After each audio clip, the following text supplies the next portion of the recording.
Homeopathy की सारी छोटी बड़ी खबरों के लिए कीजिए मेरे चैनल को सब्सक्राइब नाउ का बटन दबा के साथ ही साथ दबा दीजिए बेल आइकन भी। तो चलिए आइए जानते हैं कि आज की न्यूज़ क्या है। तो जैसा कि आप यहाँ देख रहे हैं 45 डेज़ के अंदर जो आयुष चिकित्सकों की बहाली थी वो कंप्लीट हो जाएगी और ये बहुत अच्छी बात है, एक अच्छी न्यूज़ है, एक पॉजिटिव वेव है।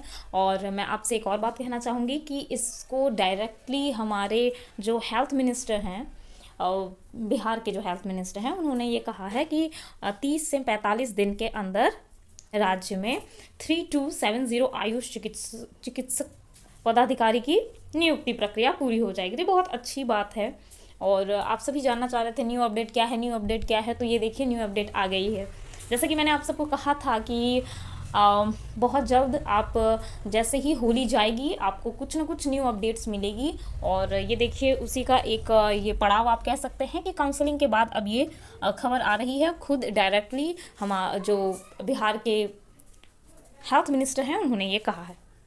जैसा कि आप यहाँ पे एक एक चीज़ यहाँ देख रहे हैं आप कि उन्होंने किस टाइम पे कहा था, तो एक यूनानी चिकित्सा दिवस था और कैंसर जागरूकता कार्यक्रम था जिसका आयोजन था, जहाँ पे वो गए थे और उन्होंने ये बात कही। मैं पहले से ही आपसे कह रही हूँ, पहले दिन से, कि क्योंकि इस बहाली को लेके बहुत ज़्यादा प्रेशर है बीटीएससी के ऊपर और इसीलिए वो जल्द से जल्द बहाली करना चाहेगी। रही बात 30 से 45 दिन की जो कहा गया है, तो देखिए क्या है कि ऐसा नहीं है कि 30 से 45 दिन लगेंगे, हो सकता है उससे ज़्यादा भी लग सकते हैं या उससे कम भी। लेकिन ये कंफर्म है कि कोशिश बीटीएससी की यही रहेगी कि वो जल्द से जल्द बहाली ले ले। आइए और एक छोटी सी बात मैं आपको ये बता दूँ कि 21 तारीख से, ठीक है, 31 तारीख तक, जो मार्च का 21 तारीख है उससे 31 तारीख के बीच, यानी ये जो 10 दिन है इनके बीच कभी भी एक और नोटिस आ सकता है, जिस नोटिस में ये कहा जाएगा कि जो भी लोग काउंसलिंग के लिए गए थे उनको आपत्ति अगर दर्ज मतलब जो नंबर्स उनके कट होने के बाद, यानी कि कई लोगों ने वहाँ बहुत कुछ वहाँ गड़बड़ियाँ हुई हैं। जैसा कि आप जानते हैं कि जब वहाँ पे गए तो बहुत सारे लोगों का बहुत कुछ मैच नहीं किया, उन्होंने फॉर्म भरते टाइम बहुत कुछ वहाँ गलती की थी, तो उसे सुधार के यहाँ पे दिखाया जाएगा, ठीक है। लेकिन ऐसा नहीं होगा कि उनको मेरिट लिस्ट में रखा जाएगा। जिनका भी सुधरा है या सुधार हुआ है काउंसलिंग के टाइम पे, उनको मैं ये बता दूं कि मेरिट लिस्ट में उनका नाम नहीं आएगा, ठीक है, क्योंकि सेकंड मेरिट लिस्ट आने वाली है, जैसा कि मैंने आपको कहा था। तो ये जस्ट आपसे कंफर्मेशन के लिए वो ये सारे डिटेल्स जो हैं वो डालेंगे सॉफ्टवेयर में, और जस्ट वो एक ही चीज़ गिनेंगे और वो गिनेंगे आपके मार्क्स, यानी कि आपके नंबर्स कितने हैं। इससे ज़्यादा वो किसी डिटेलिंग में नहीं जाएंगे अभी, राइट। अगर आप ये कंफर्म कर देते हैं, यानी कि वो 5 दिन का समय देंगे, 5 दिन के अंदर अगर आप कंफर्म कर देते हैं कि आपका जो काउंसलिंग में जो भी कट हुआ मार्क्स, चाहे वो एक्सपीरियंस हो या जो भी हो, तो आप उसमें कह सकते हैं कि आपत्ति दिखा सकते हैं कि नहीं सर इसमें होना चाहिए, और अपना जो भी है वो डॉक्यूमेंट के साथ, वहाँ पे प्रूफ के साथ आपको अपनी बात वहाँ पे कहनी है। अगर बीटीएससी मान लेती है तो अच्छी बात है, नहीं मानती है तो वो एक अलग बात है। एक और पॉइंट मैं आपको यहाँ पे बता दूं कि जैसे ही आपत्ति का डेट आएगा तो 5 डेज़ आपको मिलेगा जिसमें आपको आपत्ति करनी होती है, और उसके बाद वो कंफर्म हो लेते हैं कि ठीक है, जो भी काउंसलिंग में पार्टिसिपेट जिन्होंने भी किया है उनको कोई प्रॉब्लम नहीं है, जिनको प्रॉब्लम है वो आपत्ति देंगे। उसके बाद बीटीएससी कुछ दिन बाद मेरिट लिस्ट निकालती है, लेकिन मेरिट लिस्ट निकालने से पहले सेकेंड लिस्ट आने के चांसेस हैं, और सिर्फ होम्योपैथी के आने के चांसेस हैं, और वो भी एमओ के आने के चांसेस हैं, और बाकी किसी के आने के चांसेस नहीं हैं। ये मैं क्लियर कर दूं। और एक बात मैं क्लियर करना चाहती हूँ यहाँ पे कि आप सभी जानना चाह रहे थे कि मेरिट लिस्ट कब तक आएगा। तो मेरिट लिस्ट जो है वो 11, 12, 13 अप्रैल में आने के चांसेस हैं, ठीक है। इससे पहले बहुत मुश्किल है, क्योंकि बीटीएससी कोई भी काम करती है तो वो एक प्रोसेस के थ्रू करती है, और प्रोसेस में पहला चरण जो है वो यही आएगा अब कि सबसे पहले वो आपत्ति ले, उसके बाद जो भी है प्रक्रिया आगे बढ़ेगी। और 21 से 31 तारीख जो है वो काफ़ी क्रूशियल है, आप समझ सकते हैं, क्योंकि इस टाइम वो कभी भी ये डेट निकाल सकती है कि 5 डेज़ का टाइम दिया गया है, और आपको अगर आपको लगता है कि आपके नंबर्स गलत हैं, या फिर आपको ये लगता है कि आपका जो कास्ट है, कैटेगरी है, वो ठीक नहीं दी गई है काउंसलिंग के दौरान, या कुछ भी आपको लगता है, तो वो आप वहाँ पे अपनी आपत्ति दर्ज करा सकते हैं। जैसा कि आप जानते हैं कि बहुत सारे टेबल में, हर टेबल में आप कह सकते हैं कि अलग अलग काउंसलिंग की प्रोसेस थी।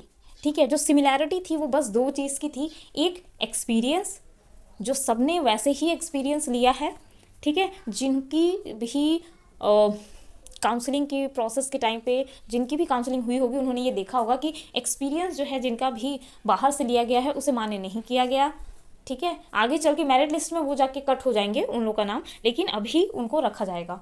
दूसरी चीज़ काउंसलिंग के दौरान एक कॉमन थी और वो थी काउंटिंग ऑफ नंबर्स, आप जो नंबर ऑप्टेन किए हैं उसकी काउंटिंग, और उसे 0.6 से इंटू करके उन्होंने देखा था। तो ये चीज़ जो है ये BTSC देखेगी, बाकी इसमें कुछ खास वो देखने नहीं जाएगी। अभी का जो प्रोसेस है वो यही होगा। इसके बाद का प्रोसेस जो है वो आगे बढ़ेगा और उसमें ये बताया जाएगा कि किस तरीके से आपको मतलब सेकंड लिस्ट आने के चांसेस जो है वो क्लियर हो जाएंगे।